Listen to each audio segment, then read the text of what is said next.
Welcome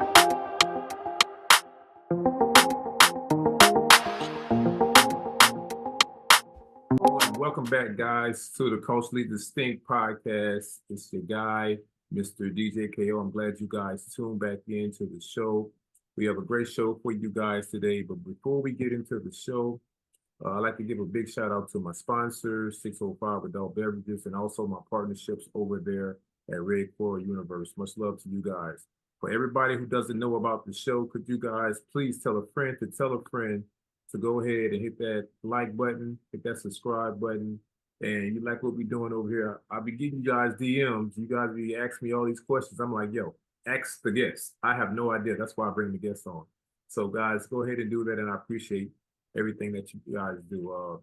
Guys, today we have a special show for you guys today. You're probably seeing this individual on YouTube or on Instagram or at a GovCon conference somewhere speaking about government contracts. She has a long list of government contracting, understanding government contracts. She has a school well, I can say a school. Let's say she teaches individuals how to win government contracts, not go for government contracts, win government contracts. So I had to bring her on the show just for her expertise and her information that she has. And I thank her and for her time because she's very busy.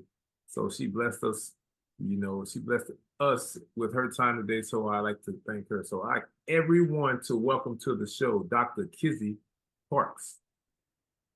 Awesome. How Thank you you for doing, having me ma'am? here. Doing well. How are you? Oh, I'm great. I'm awesome. Living life, trying to get some of these government contracts so I can live a better life. Oh, wow. Well, that's exciting. What are you bidding on? Well, actually, I'm going after some disaster recovery stuff, some debris removal. These are major contracts. These are ones you gotta have like crazy past performance, and you gotta have it's like it's crazy. But I've been in that space for a while because I have a little experience in that. I've been doing it for the last 17 years, so I decided to leave the government and just get into the contracting side. Oh, so you left the government. You no longer work for the government. Well, I'm a contractor, but I don't work directly for the government because it's a conflict of interest. So, Okay, well, that's cool. yeah, but enough about me. It's not about me. This show is about you. Oh, okay. Let's get the people to know who is Dr. Kizzy Parks. How did you even get started in this government contracting space?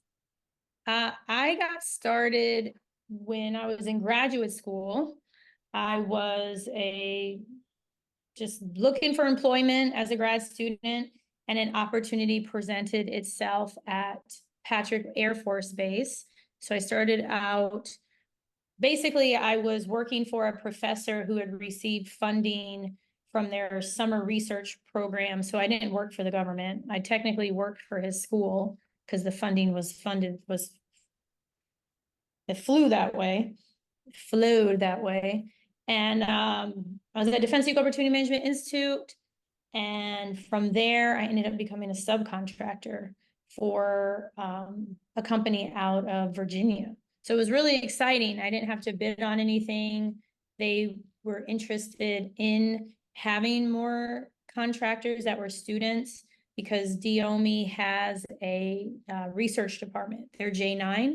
I'm assuming they still do. And so that's how it started. So I got a 6-figure contract right out of graduate school. Okay. Well, that sounded easy. So whoever is going after me, y'all see how easy you can get them. So let me ask you this.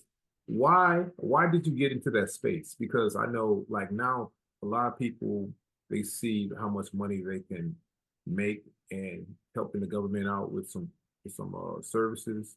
Why did you get in that space?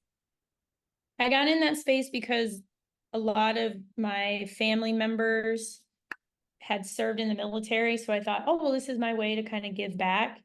And it was a paid opportunity connected to my PhD. Well, I didn't have my PhD yet, but connected to my PhD program. So it was like, oh, this is a perfect fit. It had nothing to do with oh, I'm gonna make all this money, or it had nothing to do. I didn't even know anything about any of that. It just was, hey, are you guys interested in this position? It's available at Patrick Air Force Base. This is what it pays. And I was like, okay. It was very simple. Was your doctorate tied to the actual contracting, or did you get the document to get the contract, or was that just something No, personal? I was literally in graduate school. So I was in graduate school, and my program announced, hey, there are these paid opportunities. If you're interested in being a graduate research fellow at Patrick Air Force Base, send them your resume and go from there. That's all it was. Okay, I was like, well, okay, that seems cool. right. Getting out of school, getting out of graduate school, that sounds like Well, a no, you cool. don't get out of graduate school. In graduate school, like it's it was just a paid opportunity. That's it. It wasn't getting out of school. It was just a paid opportunity. That's it. Got you. Okay, Mhm. okay. So now let me ask you this, in terms of contracts, because you have a lot of experience in winning contracts. Mhm. What is one of the biggest, I guess, misconceptions that students or individuals have about going into the space? What is a misconception that they're the biggest misconception is they think it's get rich quick. The other biggest misconception is they don't understand that you have to deliver what you sell. Number three is they don't understand that it takes a lot of time, effort, and volume. Mhm.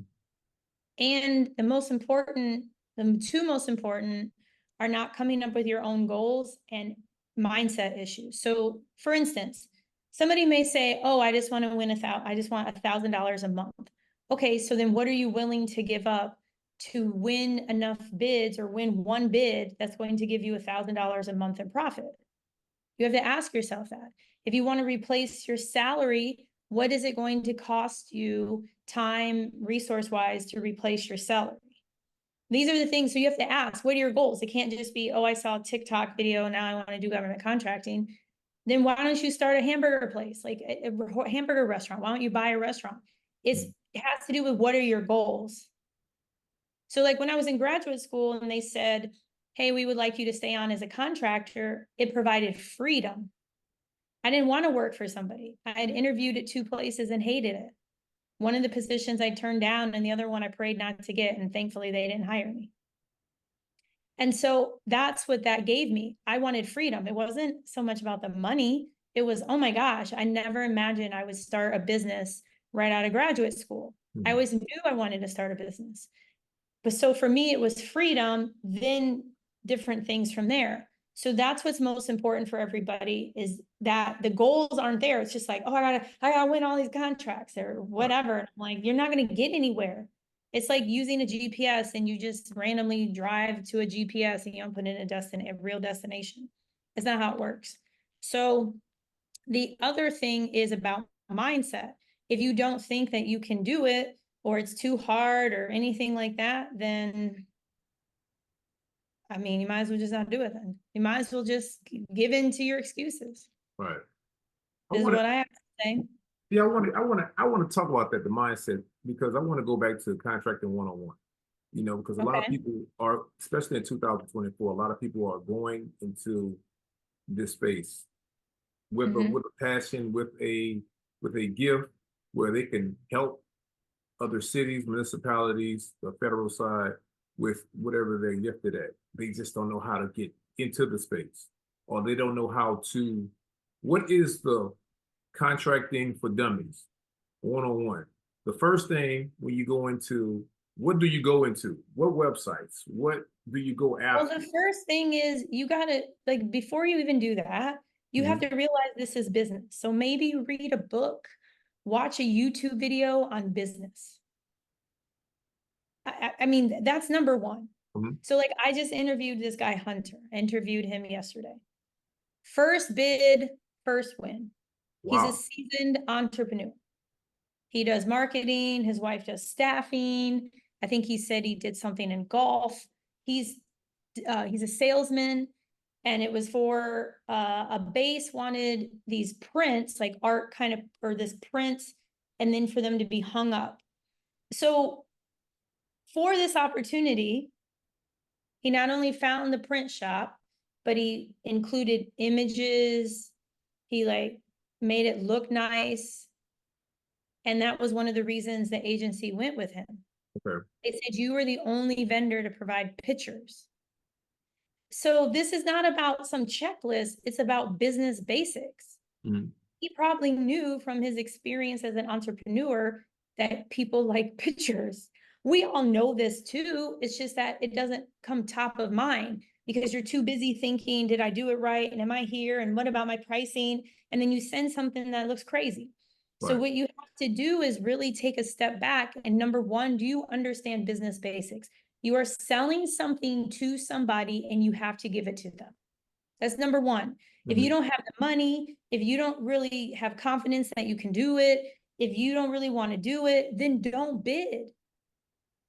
I was talking to this contracting officer, Jonathan. He comes on my TikToks all the time. His screen name is Lulu.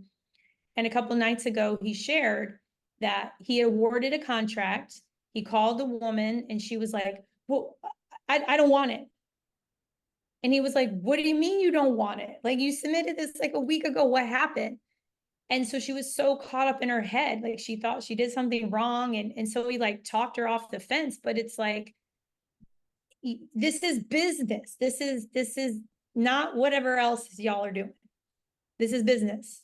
So first and foremost, you have to realize you need an LLC, an S Corp, a C Corp. If you really want to do sole proprietor, it doesn't matter. You just need a legal business. That means you pay all your fees to your state.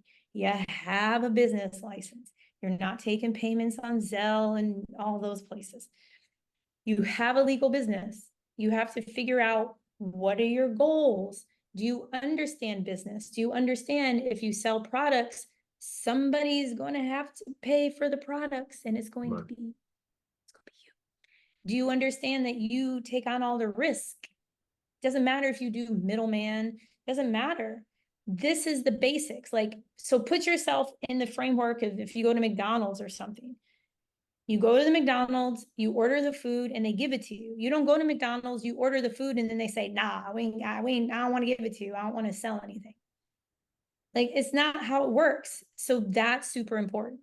Then once you understand all of that, you have to do these two really important things. You have to do something called reading and you have to do something called writing. Right. And this is where a lot of people freak out. Kizzy, it's so much reading. Then don't be in government contracting. You know, yeah, there's AI, but still, even if AI filters it for you, you still have to have an understanding of what it's filtering for you. Right. Now, I want to go back to the writing of the contract. Because I know, and this is my personal experience, I like when I go through a contract, I look through it, I read through it, and I put everything in there that the solicitation is asking, word for word, basically. And I've seen like one of my good friends, even though we're in a different type of business, their contract that they submitted was nowhere near. Mine was 80 pages and this was 11. And he actually won a contract, even though it was for long pages. 80 pages is way too many. What were you writing? Why 80 pages? So in the disaster recovery space, it's very technical and it's multiple units. But clearly it's not that technical because you didn't win. Absolutely, right. You're overthinking it. You're putting the hat that is technical. In reality, when it comes to these proposals, all you give them is what they ask for. That's it. Okay. That's it. That's all you do. All you do is give them what they ask for and how they're evaluating it. So if they say we just need price, there was one I just submitted. They needed, they gave this past performance sheet. They wanted the price on the SF 1449. What else did they want? Trying to think. I think that's it. Basically saying it was that simple. Just submit that and that's it. Right, that's all they wanted. So they gave you a reference sheet. They wanted price. Oh, I think, nope, that wasn't that one. That was it. So We also did, I think a light technical, but the technical might have been 5 pages. And then I had a student bid on a tree trimming one that the winning bid was 1.4 million. All they wanted was 3 references. You had to fill out this form that's unique to the Navy when bids are over $1 million. What else did they wanted you to complete a couple of the FAR items. Mhm. What else? I think there might have been one other thing. Like you had to acknowledge, like, I acknowledge all of the rules, something they wanted you to write. And then that was it. That was it. And then mods, they had modifications. And that was a $1.4 million awarded tree trimming bid. Oh wow. Well, that's something I need to go ahead and take heed to that because like I said, I've been overthinking it. And like I said, this is a new venture for me since the pandemic. So, this is all self-taught by YouTube University. This is nothing nobody ever taught me. I was in the space working, but now I'm actually doing it. So, Right. And I applaud you because it's not easy. Because when people make it seem easy, or maybe your colleagues were like, oh, these government contractors, all they do is make money. And they have no idea. They have no idea what it goes into do all right. this. They have no idea. So now when it comes to past performance, a lot of people have a misconception of past performance. They think that it's something that you did for somebody in terms of the business side. Is that true, or is this just things that you've done personally with in that particular field? Past performance, it's number one, it's based on what the solicitation says. So I bid on something recently where they had references and then they had past performance. So under past performance, they explicitly stated you could not use the past performance of a sub.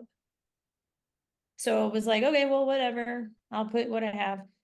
Then there are other times where it doesn't say anything like that.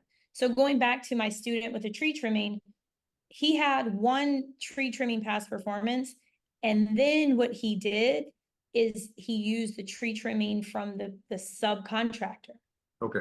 Because they weren't really specific with what they wanted. Sometimes if you don't have past performance, you're evaluated neutral. So, I mean, it is what it is. You can use maybe your employer, you know, it just depends on how are they requesting it and how important is it. Okay. And sometimes you can spin it. So let's say they're looking for project management, like it's to staff a project manager. Maybe you talk about your project management skills, and maybe you volunteered for a church and you helped recruit somebody and hire them. Like you can bring in stuff like that.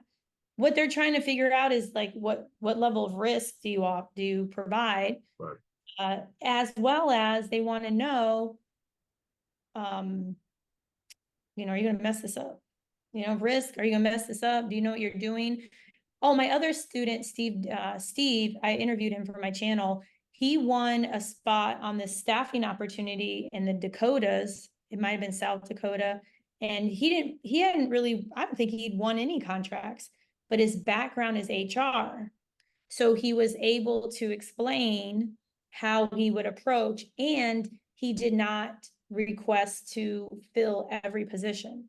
He only requested to fill a certain number of positions, and he won a slot on that opportunity with the state to fill those positions. So that's helpful too, because he was able to use his experience in the military, his experience out of the military. So people see it and they're like, oh, well, this is great. I mean, take the guy, Hunter, with the first bid, first win. Nobody cared about past performance. They just wanted, they're grateful they got photos. So now let me ask you this, go a little step further in terms of the format of how when it terms of the prime and the sub. Because I know that a set aside has different rules versus a sole source or just a regular federal opportunity. What's your advice on people in terms of formatting their business? Do you think they should go into it, okay, well, I'm gonna be the prime and I'm gonna take 20% of it and give the sub the additional cost or whatever? What is your advice on that? Is find stuff to bid and win. Okay. I think a lot of that is overthinking and business faking. I think there are questions to get hung up on that prevent people from taking action. You need to be bidding on 5 to 10 proposals a month. That's what needs to happen. And each opportunity presents its own situation. So if you find something for fencing, you got to figure that out. If you find something for janitorial, you got to figure it out. If you find something for office furniture, you got to figure it out. So it's not something where it's like a blanket yes or no. It depends, and you should be bidding 5 to 10 a month minimum. 5 to 10 a month. Okay. Minimum. That's one a week. Well, maybe 2 a week, maybe. Yeah, 2 a week. 1 to 2 a week. It's not hard. You can Not do hard. it. Yeah. Think of all the time you spend on Instagram. Oh, that's true. You spend on television. You have no problem binge watching a series, but you can't write a proposal to bring yourself more money, then don't do government contracting. Makes sense. Because the bottom line is you don't want it. And it's not to be flippant or rude. It's like you have to want it. And if you don't want it, that's fine. You don't have to have it. This may not be your answer, and that's okay. But you have to be okay with that. I like that. I like that. That's like some good old school coaching right there. Mhm. So let me ask you this about diversity and inclusion. How important is that in this space? And contracting, honestly, I don't really think about it. I'm just like, how much money am I going to make? How do I win this? What do I need to do? Who's going to do this proposal for me? Because I have a bunch of writers now. So it's like, that's all I'm thinking about. I mean, I'm not even thinking about it. Not overthinking. Just do it. Use Right? that. You have to take action. Hunter won his first bid. Yeah, And he tells you in the congratulations, Hunter. video. Yeah, thank you. And I'm passing on. He's amazing. I mean, it was for like $4,000, but he was like, it was proof of concept. And his markup was almost 50%. That's one of my questions that I want to ask too about costing, because I know a lot of people have the right concept, they have the right contract, they done bid it, but when it comes to pricing, they overprice themselves, which means they lose. So what words of advice for costing? How should a person price out their contract? It goes back to your goals. Because there's people out there and they stress you should double, triple your quote. I don't care if you 10x your quote. What are your goals? Are your goals to win 4 a year? If that's it, and you do the math and you're like, yeah, Kizzy, 4 a year will give me, let's say, gives you $30,000. That's an amazing amount of money. If that's what you're fine with, and if that's your win rate, cool. If you're somebody where maybe you want more than that, or you want a higher win rate, then you have to adjust your pricing.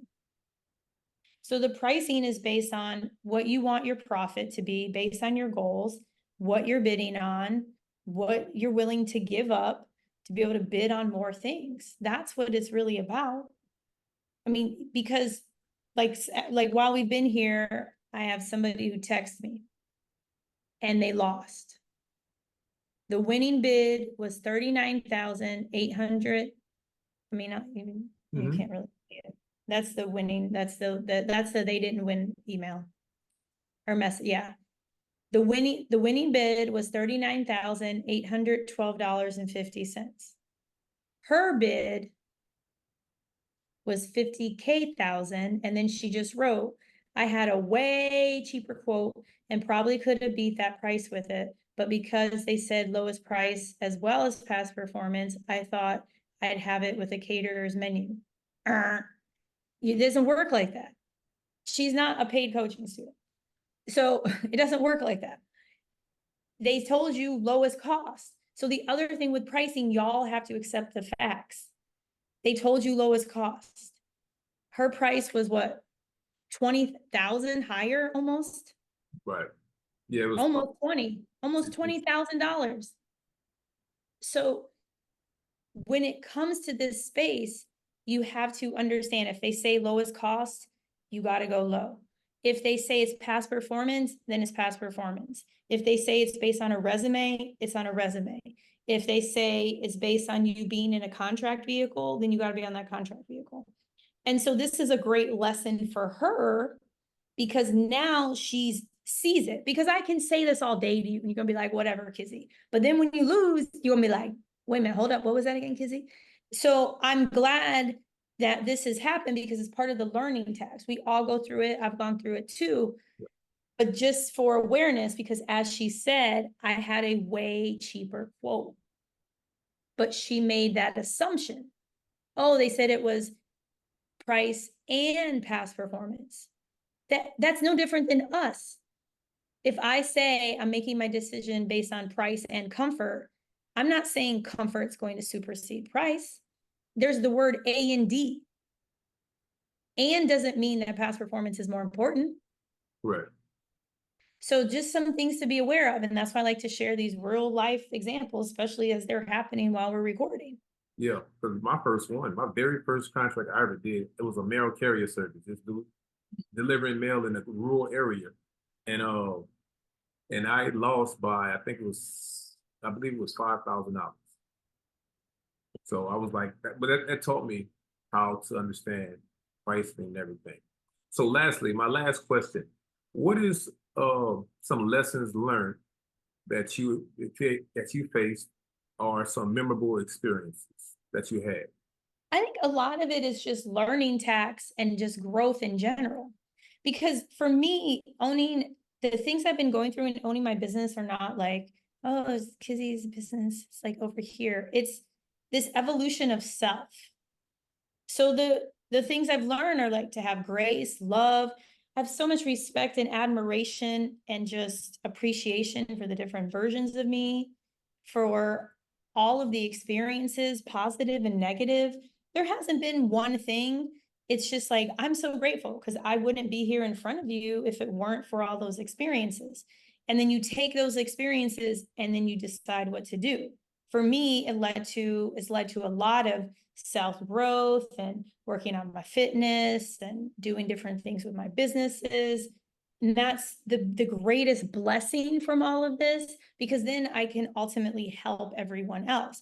Because before I was in a place of lack and scarcity, you can't help people when you're like, nah, they trying to take this. They want my bid. I can't give you the link. I can't call this contractor. They're going to scam me. And I'm not saying that those aren't views that have served us well in our life, but just because they served us well when we were 21 or 7 or 10 or 55 doesn't mean that that's correct. So I have this world and love and life of abundance and spirituality and all of those things. So it's so amazing, because now I'm in this place where it's like everything's culminating. I can just give, and y'all should be bidding, bid. So it's just beautiful. So yeah, it's beautiful. And it's a service you're giving. It's a principle that they have in the Bible. It says, "Give, and it shall be given." Right. So you're doing your part, and I commend you for that. So before we get out of here, give the people your information. How can they find you on TikTok, YouTube, Instagram, or wherever? Yes, please. And tell me that you saw the podcast, that you saw this. So Kizzy Parks on YouTube. Kizzy Parks. I have platinum in the hair. Kizzy Parks on Instagram. Kizzy Parks on TikTok. I think I now have 17,000 followers on TikTok, because there's some fake accounts. So go to that one. Kizzy Parks on Facebook. I have a Facebook group. Kizzy Parks on LinkedIn. Just ping me. I respond. Take full advantage, because right now I'm responding. I'm doing meet and greets. I give out my number randomly to people. Take full advantage, because this will not be the life in a year. Probably won't be the life in 7 months.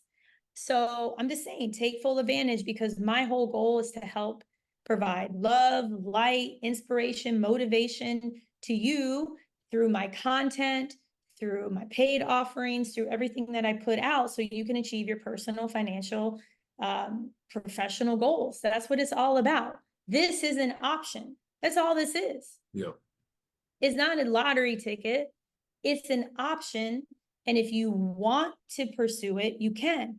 There are people who have quit their jobs. I've interviewed them because of government contracting. There are other people who have tried government contracting and they're like, I don't know if it's for me. Again, what's important is you try. That's what's important. Those of us who succeed in entrepreneurialism, we succeed because we don't give up. That's why we keep succeeding. I'm not going to give up. There's not going to be a day of, oh man, this happened, I'm going to go back and work for somebody. Like, no. Yeah. It's a mindset So, like we spoke about earlier. It's a mindset. And once you get, once you go to that job and you realize this ain't for me, that's when it's time to go. So, but Dr. Parks, I appreciate you for coming on the show. I appreciate you for taking time out your busy day to spend some time with us. I thank you. Much love to you and your endeavors in life and everything. Guys, this is the Culturally Distinct Podcast. Again, if you have any questions, you know how to reach out to me. You know where I be. So holla at me. Holla at Dr. Parks if you need her. Guys, we out of here. This is the Culturally Distinct Podcast. Peace out.